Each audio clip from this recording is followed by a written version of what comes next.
அஸ்ஸலாமு அலைக்கும். குளிர்ச்சியான இஃப்தார் அண்ட் சம்மர் ட்ரிங்க் எப்படி செய்கிறதுன்னு பார்த்துடலாமா? அதுக்கு முதல்ல சப்ஜா சீட்ஸை தண்ணியில் ஊற வச்சுட்டு இன்னொரு பாத்திரத்தில் 4 கப் அளவுக்கு தண்ணி சேர்த்துட்டு அதில் கடல் பாசி சேர்த்து நல்லா கொதிக்க வச்சுட்டு அது கூடவே சுகர் சேர்த்து நல்லா கரைய வச்சுக்கோங்க. இப்போ இதில் நான் 2 பாக்கெட் பூஸ்ட் சேர்த்துக்கிறேன்.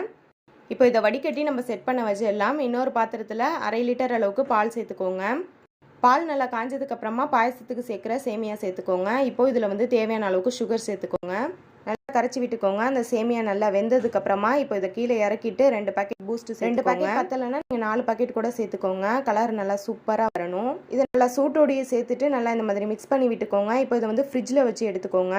அதுக்குள்ளே பூஸ்ட் கடல் பாசியும் ரெடி ஆயிடுச்சு. நல்லா இந்த மாதிரி குட்டி குட்டி பீஸாக கட் பண்ணி இப்போ இதில் நம்ம ஃபர்ஸ்ட்டே ஊற வச்சிருந்த சப்ஜா சீட்ஸ் சேர்த்துக்கோங்க. அவ்வளோதான், டேஸ்டியான உடம்புக்கு ரொம்பவே குளிர்ச்சியான இஃப்தார் அண்ட் சம்மர் ட்ரிங்க் சூப்பராக ரெடி ஆகிடும். ஃபில்லிங்காகவும் இருக்கும், சில்லுன்னு சர்வ் பண்ணுங்க, ரொம்ப சூப்பராக இருக்கும். மெஷர்மெண்ட்டோட ஃபுல் வீடியோக்கு கீழே கொடுக்குறேன், செக் பண்ணிக்கோங்க. பிடிச்சிருந்தா லைக் அண்ட் சப்ஸ்கிரைப்.